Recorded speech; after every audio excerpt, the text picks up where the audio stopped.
the thing. I'm a Reilly Smith guy. I've been that for a long time. You could have told me that Kyle Dubas gave up a pretty significant bit of trade capital to get Smith, and I'd have been okay with it. The third-round pick? Next year? Good morning to you.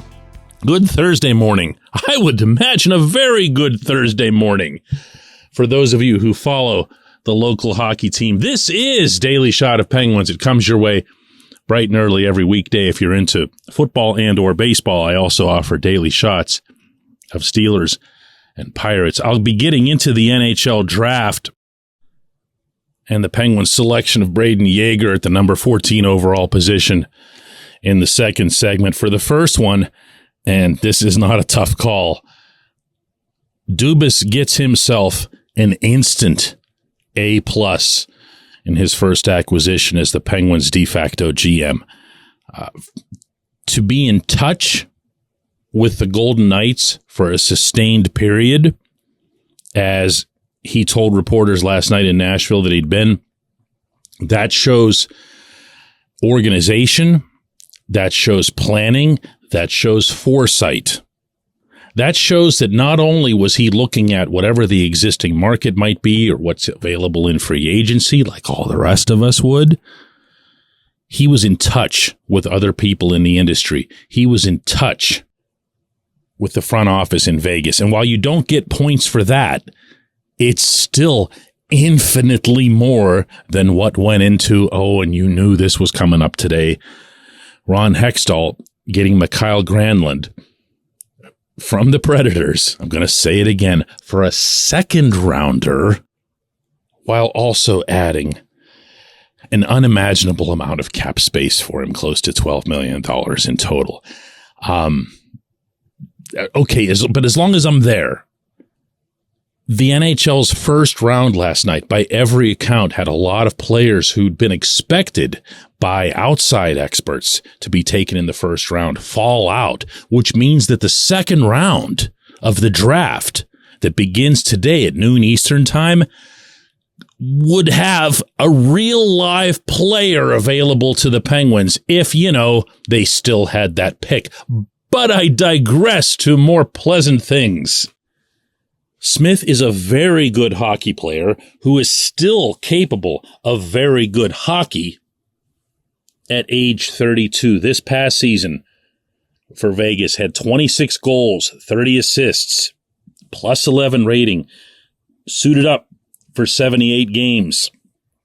In the playoffs, 14 more points over 23 games. Had a huge goal for the Golden Knights in Game 5.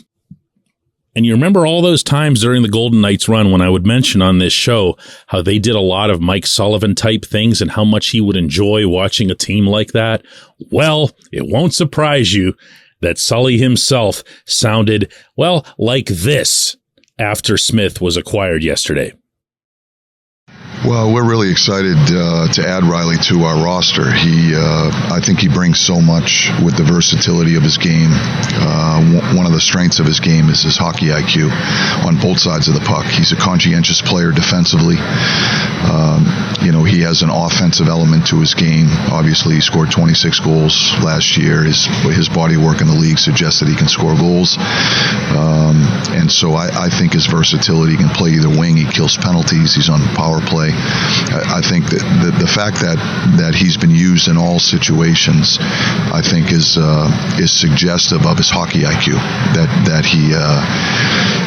That he sees it pretty well offensively and plays with some pretty good offensive players, produces as well offensively, consistently, but also brings a defensive two-way game, which I think is important to winning. Important to winning. Yeah. That's a Sully type of player. And that way that the Golden Knights played was a Sully type of playing. I know he's got his critics. I know it's been a long time since he's even won a playoff round. And I know that the memories of the way that Sully's teams played, the way he wanted them to play, go a little bit unfortunately far back, other than the occasional regular season spurt to serve as a reminder. But that's still the model.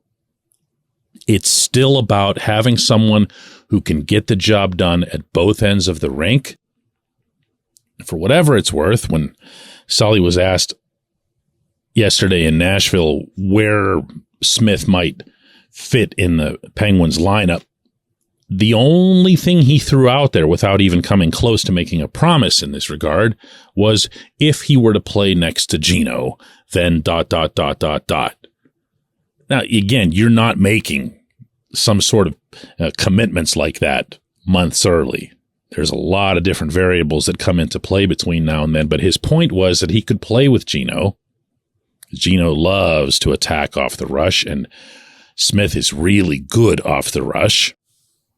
But he also could safely and comfortably slide down the line chart and fit, on a third line. I would imagine you would be using someone of that caliber on the fourth line under any circumstance. But he can do so many different things, including on special teams. Power play guy, penalty killing guy, really good penalty killing guy. Can play either wing, by the way, even though he's left-handed.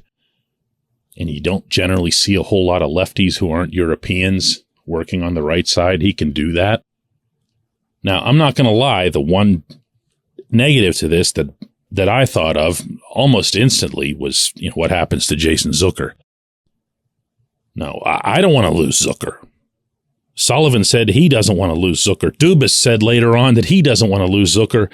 And both of those gentlemen made known that they continue to be in touch with Zucker and his agent and that nothing's been ruled out. However, when you're talking about the cap space that's there, and remember, we've been saying this for a while now, it started out at $20 million, and guess what? It's now at 15, and you still got to get a goaltender, and you still got to fill a few other positions. You still got to get yourself a left-handed defenseman who can fit into your top four. You might have to replace Jeff Petrie if Petrie were to get moved.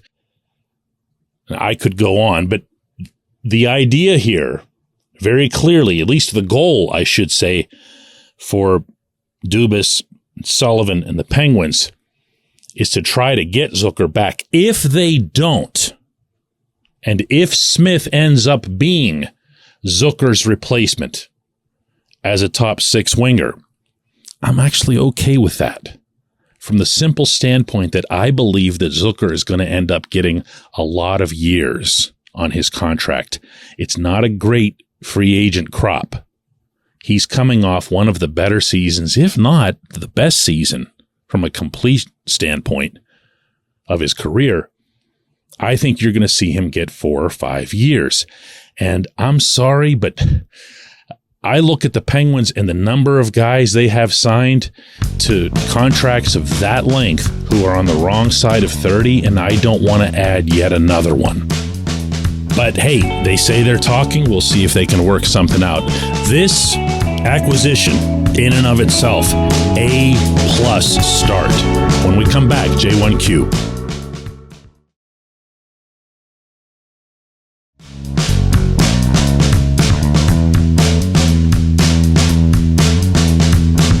Usual J1Q format. Gonna throw a bunch of them in. Came from our readers at DK Pittsburgh Sports pretty late last night. You guys never sleep. 447 comes in and says, was it the right move to keep the number 14 pick? I think it was. I'm not so sure. And I say that only because there seemed to be a lot of excitement about a few select players who were taken right before Yeager, and I can't help but think to myself that maybe the Penguins were more interested in those guys than they were in Yeager. So that's a tough one to answer unless you're Dubas and you have access to all of that information.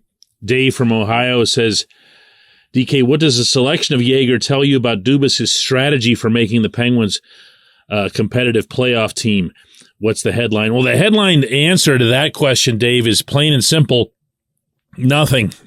Nothing. Because this kid, it doesn't take much to see the stature, and I mean the actual physical stature. He's 5'11", 170, and remember that these guys always round up, especially when they're sensitive about size in a draft situation. There's a lot of work that this young man needs to do. Now, it's interesting that the word that came up the most often in his scouting reports, and for that matter, the visuals themselves, is strength. He's got a great lower base for skating, and he's got a really powerful wrist shot. That means there's natural strength to that frame. But you can take natural strength and throw it right out the window if you're getting ragdolled in the NHL. And the last one that we're going to do today comes from Anna, who asks, how much does Jaeger's wrist shot remind you of Phil Kessel's wrist shot? The first thought that I have always when it comes to wrist shots is I wish more athletes would take advantage of them. It's incredible to me that in the year 2023, the wrist shot still hasn't made a full comeback.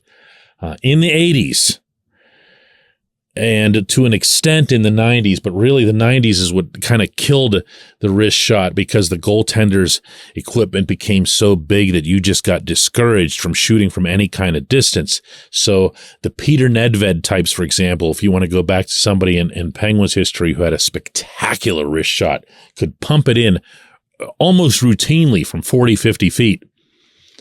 I'd love to see it make a comeback, but there aren't many guys that can do it. Two of them, by coincidence, happen to be on the Canucks. Brock Besser has one. Elias Pettersson has one. There aren't many in the league. The best of the best players still don't have what you would consider to be great wrist shots. I don't think Sid has a great one. He's got a good one. Gino doesn't have a great one. He's got a good one. Jake, who's now perennially the Penguins' leading goal scorer, he doesn't have a great shot of any kind. He relies way more on deception and just plain old accuracy. So there aren't too many guys. I don't think Connor McDavid has one.